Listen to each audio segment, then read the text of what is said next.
આપનું સ્વાગત છે.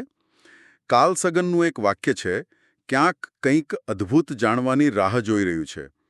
અને મને લાગે છે કે આ વાક્ય બ્રહ્માંડ માટે એકદમ બરાબર છે. આજે આપણે બ્રહ્માંડના એ જ ઊંડા રહસ્યોમાં એક સફર કરવાના છીએ. હા, અને આપણી પાસે કેટલાક રસપ્રદ સ્ત્રોતો પણ છે જે બ્રહ્માંડની શરૂઆતથી લઈને છેક આપણા સૌરમંડળના વિચિત્ર ગ્રહો સુધીની વાત કરે છે. બરાબર. પણ આજે આપણે ખાલી તથ્યોની યાદી નથી બનાવવાના. ના, બિલકુલ નહીં. આપણે એ સમજવાનો પ્રયાસ કરીશું કે બ્રહ્માંડના કેટલાક નિયમો છે, પણ ખરી મજા તો એ નિયમોને તોડનારા બળવાખોરોને સમજવામાં છે. બહુ સરસ વિચાર છે. તો ચાલો આ વાર્તાની શરૂઆત કરીએ, છેક શરૂઆતથી. શરૂઆત કરીએ બિગ બેંગથી. આપણે બધાએ આ શબ્દ સાંભળ્યો છે, પણ આ વિચાર આવ્યો ક્યાંથી?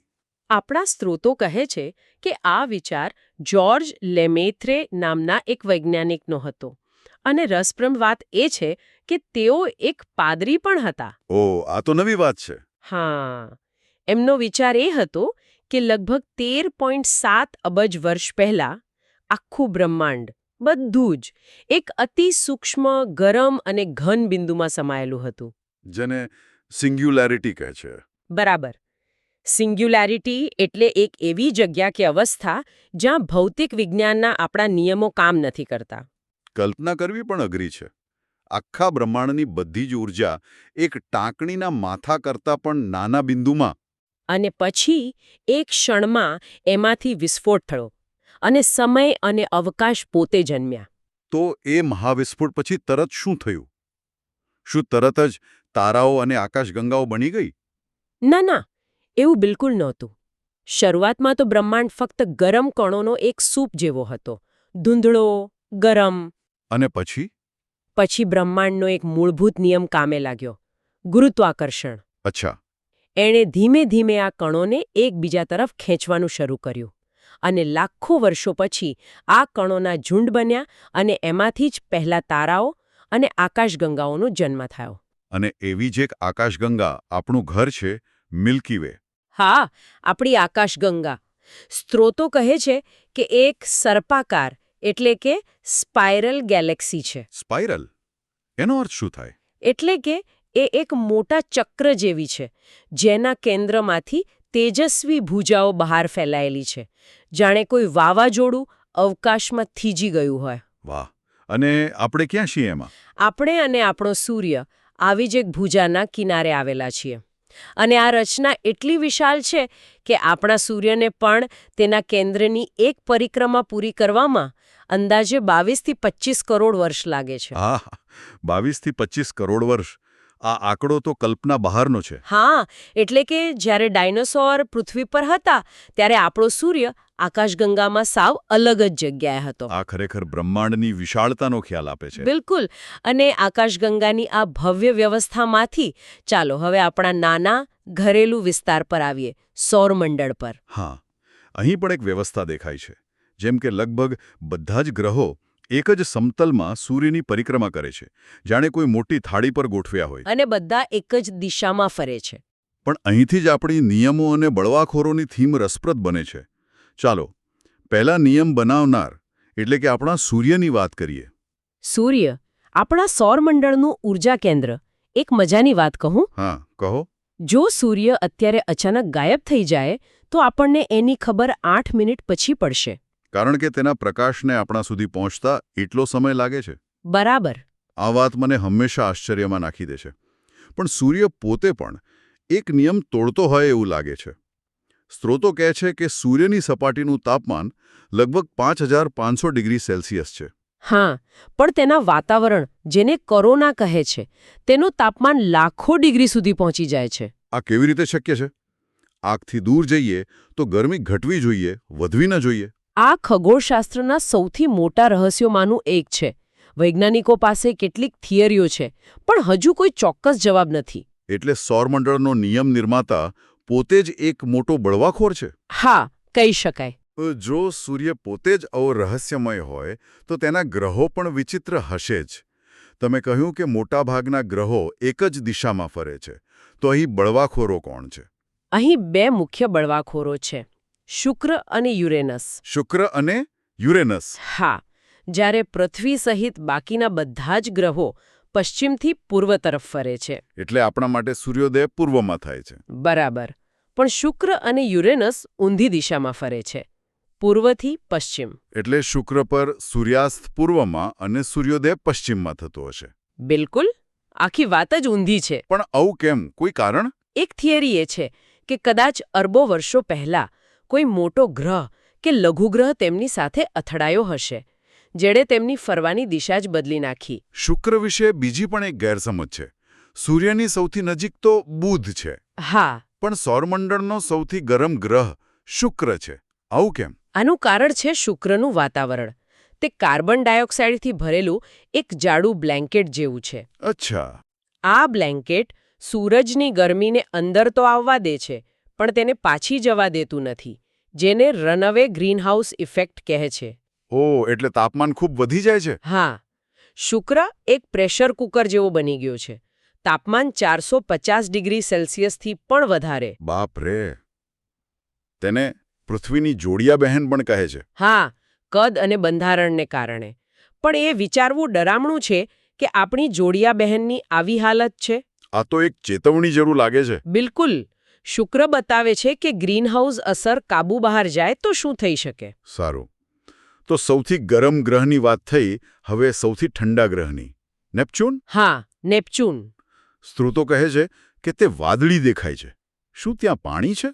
ના, તેના વાદળી રંગનું કારણ પાણી નથી, પણ તેના વાતાવરણમાં રહેલો મિથેન ગેસ છે. મિથેન? હા. મિથેન સૂર્યપ્રકાશમાંથી લાલ રંગને શોષી લે છે અને વાદળી રંગને પરાવર્તિત કરે છે. એટલે જ તે આપણને એક સુંદર વાદળી ઘોડા જેવો દેખાય છે. અને ગુરુ? સૌરમંડળનો સૌથી મોટો ગ્રહ અને સૌથી ઝડપી. તે પોતાની ધરી પર સૌથી ઝડપથી ફરે છે. તેનો એક દિવસ 10 કલાકથી પણ ઓછો હોય છે. આટલો મોટો ગ્રહ અને આટલી બધી ઝડપ? હા. ગુરુ સૌરમંડળનો કિંગ છે. તેનું ગુરુત્વાકર્ષણ એટલું પ્રચંડ છે કે તે બીજા ગ્રહો માટે એક ઢાલ જેવું કામ કરે છે. ઢાલ જેવું? કેવી રીતે? તે બહારથી આવતા લઘુ ગ્રહો અને ધૂમકેતુઓને પોતાની તરફ ખેંચી લે છે. અચ્છા, એટલે આપણી રક્ષા કરે છે. અમુક અંશે, હા. આ બધા ગ્રહોની વાતમાં આપણે વારંવાર ગોલ્ડીલોક્સ ઝોન શબ્દ સાંભળીએ છીએ. ખાસ કરીને જ્યારે જીવનની શોધની વાત આવે. આ શું છે? ગોલ્ડીલોક્સની વાર્તાની જેમ, જ્યાં રીંછનું પોરેજ ન તો બહુ ગરમ હતું કે ન તો બહુ ઠંડુ, પણ એકદમ બરાબર હતું. બસ એ જ. ગોલ્ડીલોક્સ ઝોન પણ કોઈ તારાની આસપાસનો એવો જ એકદમ બરાબર વિસ્તાર છે, જ્યાં તાપમાન એટલું યોગ્ય હોય કે પાણી પ્રવાહી સ્વરૂપમાં રહી શકે. તો જો કોઈ ગ્રહ આ ઝોનમાં મળે તો ત્યાં જીવન હોવાની શક્યતા વધી જાય. શક્યતા, ગેરંટી નહીં. અને આ જ સૌથી મહત્વની વાત છે. કેમ? જુઓ, શુક્ર અને મંગળ બંને લગભગ ગોલ્ડીલોક્સ ઝોનની ધાર પર છે, પણ બંને રહેવા લાયક નથી. એક સળગતી ભઠ્ઠી છે તો બીજો ઠંડો સૂકો રણ. એટલે માત્ર યોગ્ય જગ્યાએ હોવું પૂરતું નથી. બિલકુલ. ગ્રહનું કદ, તેનું વાતાવરણ, તેનું ચુંબકીય ક્ષેત્ર, આ બધું જ જીવન માટે જરૂરી છે. ગોલ્ડીલોક્સ ઝોન તો માત્ર શરૂઆત છે, પહેલું ફિલ્ટર. ચાલો હવે પૃથ્વીના સૌથી નજીકના સાથી ચંદ્ર પર પાછા ફરીએ. એક સવાલ જે મને હંમેશા થતો. કયો? આપણે પૃથ્વી પરથી હંમેશા ચંદ્રની એક જ બાજુ કેમ જોઈ શકીએ છીએ? તેની બીજી બાજુ કેમ નથી દેખાતી? આનો જવાબ ખૂબ જ રસપ્રદ છે. એક કલ્પના કરો. તમે તમારા મિત્રની આસપાસ એક વર્તુળમાં ચાલી રહ્યા છો, પણ શરત એ છે કે તમારો ચહેરો હંમેશા મિત્ર તરફ જ રહેવો જોઈએ. ઓકે. જેમ જેમ તમે તેની આસપાસ ફરશો, તેમ તેમ તમારે તમારી પોતાની ધરી પર પણ ધીમે ધીમે ફરવું પડશે.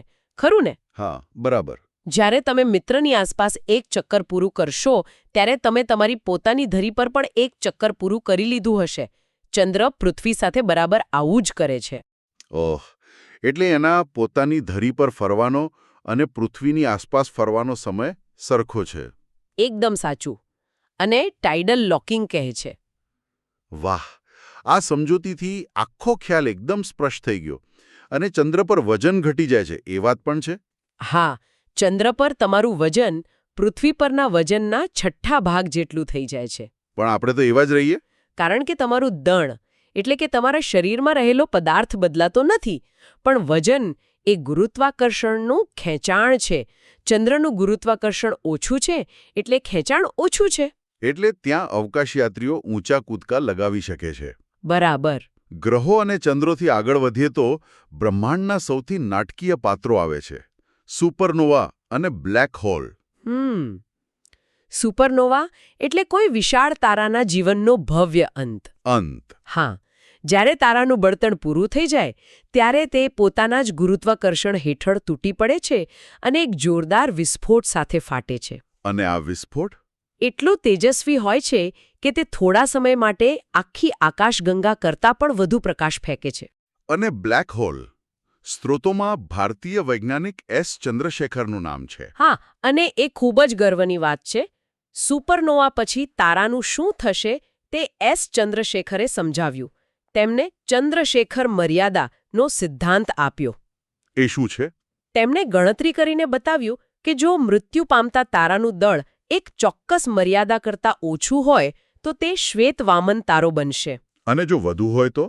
તો ગુરુત્વાકર્ષણનો વિજય થશે અને તે તારો અનંત ઘનતાવાળા બિંદુમાં સંકોચાઈ જશે, એટલે કે બ્લેક હોલ બનશે. એટલે એમણે તારાઓનું ભવિષ્ય નક્કી કરી દીધું. એક રીતે હા. તો આખી ચર્ચાને અંતે આપણે જોયું કે બ્રહ્માંડ નિયમો અને અપવાદોનું એક અદ્ભુત મિશ્રણ છે. બિલકુલ. એક મહાવિસ્ફોટથી શરૂ થયેલી સફર, ગુરુત્વાકર્ષણના નિયમ હેઠળ આકાશગંગાઓની રચના, અને પછી શુક્ર અને યુરેનસ જેવા ગ્રહો જે નિયમોને તોડે છે. દરેક શોધ આપણને કંઈક નવું શીખવે છે. પણ સાથે સાથે 10 નવા પ્રશ્નો પણ ઊભા કરે છે, જેમ કે સૂર્યનો કોરોના કેમ આટલો ગરમ છે?